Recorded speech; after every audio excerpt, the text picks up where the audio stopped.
Muy buenas a todos, ¿cómo estamos? Buenos días. Bien, hoy vamos a hablar sobre un asunto bastante importante en la psicología y que nosotros como psicólogos solemos tener, ¿no? La presión, de tener que ayudar en este punto, ¿no? Que son aquellas personas que quieren quitarse de en medio.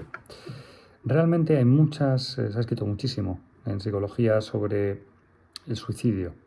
Se ha escrito muchísimo sobre conductas autolíticas, pero es especialmente importante que nosotros atendamos, ¿no?, a todos esos criterios que nos llevan a quitarnos de en medio, para poder prevenirlos realmente, ¿no? Realmente, en primer lugar, como opción más importante, tenemos que entender que el estímulo a la hora de quitarnos de en medio siempre es un dolor muy grande a nivel emocional, un dolor psicológico muy intenso. No es que yo desee quitarme de en medio, sino que es el sufrimiento me hace estar tan mal que la única solución viable que yo veo en mi vida es dejar de sufrir quitándome de esta vida, que no me está haciendo ningún bien. Evidentemente, el estresor común son las necesidades psicológicas que están frustradas. Esa frustración puede llegar por muchos motivos, porque no consigo mis metas, porque la vida que yo estoy llevando en este momento no me está saliendo como yo quiera, porque yo tengo un dolor físico insoportable, porque mi situación familiar es absolutamente terrible, porque mi trabajo me está haciendo la vida imposible y yo veo que necesito el trabajo económicamente por lo que sea, por muchísimos motivos en este sentido, pero sí que el común denominador es que esas necesidades psicológicas no están cubiertas, ¿no? Claro, una de las cosas es buscar una solución, pero cuando esa solución no llega, cuando esa solución no es fácil, cuando esa solución no va a llegar a corto o medio plazo y yo tengo un sufrimiento muy considerable, la única opción que yo veo viable en este momento es el suicidio. Entonces, como tal, para mí la vida empieza a ser un sufrimiento en base a que solamente pensar y sentir ya es terrible. Yo no puedo controlar mis pensamientos, no soy capaz de gestionar bien mis emociones y eso me hace la vida imposible. Cuando la emoción es muy intensa y mi pensamiento es un absoluto machaque constante por no conseguir las cosas, quiero una calma que no llega y esa calma la quiero buscar de la forma quizás más drástica que yo puedo llegar a tener. Sí que es cierto que, normas generales, aquellas personas que se quieren suicidar, ¿no?, la emoción común es la indefensión, desesperanza, ¿no? En otras ocasiones yo os he hablado de la indefensión aprendida, ¿no?, que es cuando yo quiero dejar de luchar. ¿Por qué? Porque ya no tengo esperanzas en conseguir nada. Mi esfuerzo es tan abrumador, es tan bestia, y yo no estoy consiguiendo las metas que me estoy proponiendo y llega un momento en el que me quiero rendir. Y la forma de rendir es directamente bajarme del tren de la vida, ¿eh? El cómo hacerlo, eso también es especialmente importante, ¿eh? Simplemente tenemos que tener en cuenta que esa indefensión es producto de algo que nosotros hemos ya intentado previamente, ¿no? Es decir, las personas que se quieren suicidar no son personas que no intentan, son personas que están constantemente intentando pero no encuentran una solución fácil o no saben realmente cómo poder llevar a hacerlo, ¿no? Y sí que es cierto que nosotros basamos una actitud en lo que llamamos ambivalencia. ¿En qué consiste esa ambivalencia? Esa ambivalencia es que por un lado yo sí quiero y por otro lado no quiero. La lucha es titánica. Es decir, por un lado sí que es cierto que busco quitarme de en medio, pero por otro lado lucho para no poder, para no hacerlo. En muchas ocasiones porque me siento culpable por mis familiares, por lo que dejo, por la carga que estoy dejando a otras personas, por lo que puedan llegar a pensar en mí, porque puedan llegar a sentir que yo pues, no he valido lo suficiente o que no he luchado lo suficiente o que no he querido lo suficiente a las personas como para tener que dejarles fuera, ¿no? Sí que es cierto que nosotros, una de las cosas que caracterizan a las personas que también quieren quitarse en medio es lo que llamamos una rigidez en el pensamiento. El pensamiento suele ser de todo o nada. Si no consigo esto soy un fracaso, si no estoy llegando a conseguir mis metas es porque no valgo, si yo realmente no llego a ser feliz es porque no me lo he propuesto bien, es porque no lo estoy consiguiendo y porque también los mensajes que nos están llegando del exterior son esos, ¿no? Claro, vosotros pensar que si las cosas no salen bien y si mi vida es complicada, si además yo tengo un pensamiento muy rígido, lo voy a hacer más complicado que si yo tengo a lo mejor un pensamiento más flexible o más adaptativo o intento quedarme con una lectura adecuada, ¿no? Y sí que es verdad que realmente una de las características importantes también es que a la hora de realizarlo o llegar a hacerlo, existe un miedo también, que es, oye, ¿y si lo consigo? ¿No? ¿Qué es lo que va a pasar? Es bastante común, en contra de lo que piensa mucha gente, que la persona que se quiera suicidar grandilocuente. ¿Vale? Es decir, no, es que cuando tú te quieres suicidar de verdad no lo dices, eso no es real. En ocasiones yo estoy buscando en todo momento una salida a mi problema y estoy buscando ayuda a las personas que más, digamos, significan para mí. Yo sí se lo comunico, yo puedo comunicarlo. Otra cosa muy distinta es que la persona que esté delante esté abierta a escuchar eso. Y realmente, ¿por qué? Pues porque no le da importancia o porque no cree que lo pueda llegar a hacer, pero yo sí tiendo a comunicar. Otra cosa es que ya llega un momento en el que, si ya lo tengo muy claro, y ya lo he intentado otras veces, lo busque sin armar mucho ruido, precisamente para que efectivamente no pueda preocuparles o porque no quiera que ellos eviten la intención que yo puedo llegar a tener, ¿no? En realidad es lo que se estaba diciendo. El suicidio, la acción real del suicidio es querer huir, básicamente. Y simplemente hay que tener en cuenta que hay una consistencia en la forma de cómo obrar. Así que es verdad que normalmente la persona es muy raro que se suicide a la primera de cambio. Probablemente haya habido una serie de avisos en los cuales sí que lo haya intentado en otras ocasiones.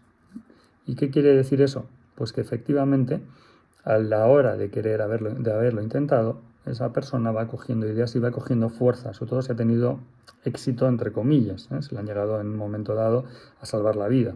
¿Por qué? Pues porque ya sabe que puede hacerlo y que en cualquier momento la forma como, digamos, pensaba anteriormente que era premeditadamente quiero hacerlo, ahora ya lo he conseguido, me he atrevido a hacerlo y es más sencillo. Cuantas más veces una persona ya ha intentado suicidarse, con más probabilidad puede llegar a hacerlo en el futuro, al contrario de lo que realmente queremos, ¿no? Sí que es cierto que en una de las ocasiones es especialmente importante que entendamos, ¿no?, que a la hora de hacerlo, realmente voy a justificar mis acciones, ¿no? Yo he hecho todo lo posible, yo he intentado absolutamente todo, pero en realidad siempre me queda una sensación de querer escapar de esa posibilidad. Es decir, las personas que se quieren suicidar buscan desesperadamente que alguien pueda rescatarles en ese sentido. ¿Vale? Entonces, una de las cosas que sí que es especialmente importante. Aquí podemos hablar efectivamente también de una serie de puntos importantes, ¿no? ¿Cómo quiero hacerlo, ¿no? ¿Y cuál es la gravedad? Bueno, nosotros hablamos de gravedad en cuanto a la acción de la persona y también el pensamiento, ¿no? Lo que es el preparar el escenario previamente, ¿no? Existe, aquella persona que se quiere suicidar que no tiene un método específico y tampoco tiene una planificación. Eso es lo más común, ¿vale? Es decir, la persona como tal expresa deseos de morirse, en algún momento lo ha comentado con alguna persona muy allegada, con familiares, y constantemente, si le preguntamos, tiene pensamientos de morirse, de querer morirse, de descansar, de por fin dejar de vivir, ¿no? Evidentemente, estas personas, ¿por qué decimos que son las menos graves? Porque no han elaborado realmente un plan de cómo llevarlo, ¿no? En segundo punto también importante, el segundo tipo de persona realmente, digamos, con riesgo de querer suicidarse es aquella persona que sí que tiene una idea suicida con un método inespecífico e indeterminado. ¿Qué quiere decir esto? Que la persona sí expresa deseos de matarse y se plantea varias opciones o métodos, pero no se decide aún por ninguno.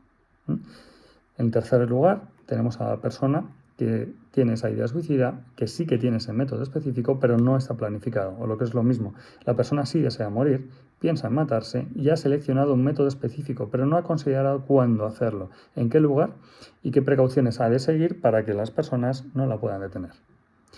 El riesgo máximo es cuando ya existe ese plan suicida, ¿no?, que además expresa sus deseos de acabar con su vida, con sus más allegados, tiene pensado un método específico, un lugar determinado y las preocupaciones que ha de tomar para no ser descubierto y alcanzar el propósito de morir. Cuando esto se presenta, el riesgo aquí sí que es muy elevado, ¿vale? Es especialmente importante que esto sí que lo tengamos en cuenta, ¿vale?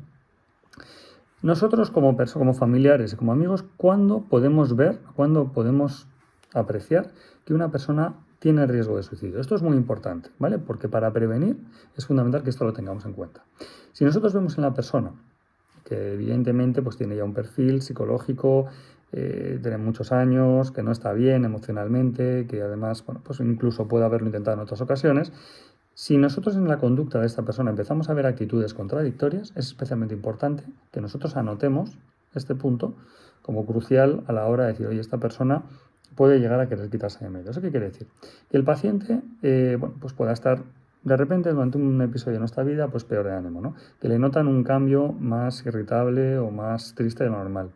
Que incluso comenta que tiene ideas sucias, pero no le des ninguna importancia. Nada, son cosas mías, no te preocupes, ¿no? Hace comentarios de repente como extraños, ¿no? Está paseando y de repente comenta bueno, a pesar de lo que te he contado y de mi tristeza, tú no te preocupes por mí, que seguro que dentro de poco estoy bien. No te preocupes, que a partir de ahora fijo que voy a estar mucho más contento y seguro que en un momento dado, pues a pesar de estos pensamientos no pasa nada. En ese momento tenemos que tener mucho cuidado, porque significa que la persona ya está pensando en un fin próximo. ¿Vale? De repente, uno más grave, que esto sí que lo vemos mucho en terapia, hay que tener mucho cuidado, es cuando hay un cambio de estado de ánimo, de repente de muy mal, muy mal, muy mal, muy mal durante un periodo terrible y de repente llega a consulta o feliz, ¿no? Ay, qué bien, ¿cómo estás? Bueno, qué alegría, lo que me has ayudado, qué maravilla, la terapia que hemos hecho tú y yo, estoy súper calmado, llevo un estado de paz maravilloso y no hay un motivo aparente, ¿no? Entonces, ¿qué pasa? Pues que, claro, en ese momento esa persona ya ha tomado la decisión y por tanto seguirá el peso porque siente que esos problemas se van a acabar de forma inminente. También una de las cuestiones importantes es cuando la persona hace comentarios o comparaciones con personas que se han suicidado, ¿no? Yo recuerdo un paciente que venía a terapia hace tiempo que en todo momento decía, oye, pues me hablaba, ¿no? De la muerte de Blanca Fernández Ochoa, ¿no? Oye, mira qué suerte, cómo murió rodeada de paz, con esa maravilla de paisaje, rodeado de lo que más quería. Cuidado, está empezando a idealizar un modus operandi y efectivamente ¿eso qué quiere decir? Que la persona no solamente lo está pensando, sino que está idealizando la forma en cómo esa persona ha muerto. ¿Vale? También otra de las características importantes que conviene tener en cuenta de cara a darnos cuenta cuando una persona puede quitarse en medio es cuando hay contradicciones entre el lenguaje verbal y el no verbal, ¿no? Es decir, por ejemplo, yo recuerdo esto hace ya tiempo, una madre que acude a terapia diciendo, oye, qué maravilla el trato que le habéis dado a mi hija, a partir de ahora, por favor, cuando mi hija esté más triste, por favor, haceros pendiente de ella, es muy importante que te tenga a ti como terapeuta, no pierdas nunca el contacto con mi hija, ¿no? Luego más tarde, hablando con esta chica, dice, oye, pues mira, tu madre me ha venido a ver, tal, pues sí, no sé, bueno, no sé. Y a las 2 semanas aproximadamente a la madre la tuvieron que ingresar porque se había tomado casi 15 pastillas, ¿no? Entonces, ¿qué pasaba? Pues esa mujer lo que estaba intentando en todos los medios era darme a mí la responsabilidad del cuidado de su hija porque estaba viendo que yo la atendía muy bien, ¿no? ¿Vale? Otra cosa también importante es cuando de repente, sobre todo si hay una medicación psiquiátrica, esa medicación empieza a desaparecer, ¿no? Que también es un característico. Oye, tengo que pedir una receta nueva al psiquiatra porque ya se me ha acabado. ¿Cómo que se te ha acabado? Si hace nada la compramos. Pues que no sé, yo no la encuentro, no sé dónde está, ¿no? Y la persona pues lo que hacía era meter directamente las pastillas debajo de los colchones para que en un momento determinado pues pudiese quitarla en medio, ¿no? Por fortuna, haciendo un día la cama, no me acuerdo si fue su madre o alguien, no me acuerdo quién, encontró debajo del colchón, no sé si eran casi 15, ¿no? Pastillas no, perdón, láminas con pastillas, ¿no? En este caso, para que os hagáis una idea. Es decir, la persona, pues evidentemente ya ha tomado, ¿no? Bien, ahora vamos a pensar un momento en qué podemos hacer nosotros, ¿no? En primer lugar, tenemos que averiguar si esa persona está pasiva, es decir, que la persona desea no vivir o estar muerto o morir, o activa, que es busca matarse, que eso ya es distinto. Otra es preguntarnos el cómo, intentar descubrir el método en cómo esa persona lo querría hacer. La otra cuestión muy importante y muy difícil, la más difícil para mí, es el cuándo, ¿no? Exploramos la planificación. Por eso es especialmente importante que el otro lo tengamos en cuenta, ¿no? Si está ordenando sus cosas, si está empezando a cerrar algunas cosas, si de repente hay algún cambio de movimiento en cuentas, en seguros de vida. También especialmente importante es dónde, ¿no? ¿Qué sucede? Pues, por ejemplo, pues en personas a lo mejor que de repente pues empiezan a dar más paseos, curiosamente por sitios más inaccesibles, lugares más apartados, pues porque están analizando dónde lo van a hacer, ¿no? Entonces, especialmente importante que eso lo tengamos en cuenta, ¿no? Y más importante, esto quizás más para terapeutas, aunque también para familiares, por supuesto, y amigos, es el por qué, ¿no? Es decir, ¿por qué pasa esto, ¿no? Bueno, pues a lo mejor hay un momento determinado, hay una ruptura sentimental, hay una excepción importante o problemas familiares, ¿no? Yo recuerdo el caso de un paciente que desapareció directamente durante un par de días, le encontraron medio muerto, literalmente, ¿no? En una esquina de un edificio. No sabían cómo había llegado ahí y realmente, bueno, pues averiguaron que es que le habían despedido esa misma semana, ¿no? Y el paciente pues se pasó casi 2 días en una esquina intentando cortarse las venas. Por fortuna no llegó a hacerlo, pero sí que es cierto que, bueno, que una de las características pues fue el susto que le dio a los familiares, ¿no? Y luego también, muchas veces, y esto es especialmente importante, ¿para qué y para quién? Que aquí hay que descubrir un poco lo que llamamos la función relacional. A veces la persona no busca tanto quitarse de en medio, pero sí puede llegar a buscar un beneficio a la hora de quitarse de en medio, ¿no? Como hacer sentir culpable, lanzar o proyectar la rabia hacia una persona, hacia una institución, hacia una venganza, ¿no? Desgraciadamente nosotros hemos visto en las noticias muchas veces, ¿no? Las personas que mueren quemándose a lo bonzo, ¿no? Protestando frente a una actitud. ¿Por qué? Porque ya no le ven salida y por lo menos que su muerte vale para algo, para una reivindicación, que de alguna forma están haciendo, ¿no? ¿Vale? Una de las características, bueno, las características ahora que nos tenemos que preguntar es una serie de preguntas, ¿no? Es decir, primero es como factores de protección, especialmente importante que nos tomemos simplemente el hábito de darnos cuenta de si la persona también está sola, si vive muy sola, si está muy inaccesible en puntos muy complicados de llegar, si la persona, o en este caso, puede tener acceso a mucha medicación o a determinados instrumentos como cuchillos o como objetos donde lo podemos cortar, incluso si vive rodeado de una situación especialmente peligrosa cerca del mar, acantilados, lugares pues a lo mejor con cierta cantidad de altura. Eso es especialmente importante. Si también si vive solo, si vive con pareja, ¿vale? Siempre es importante el acceso, en este caso, a los métodos, ¿vale?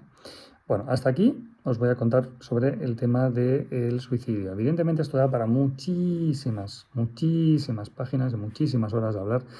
Y tampoco tiene mucho más sentido, pero yo espero haberos ayudado, simplemente comentaros habiéndolos comentados algunos tips que creo que pueden ser de ayuda.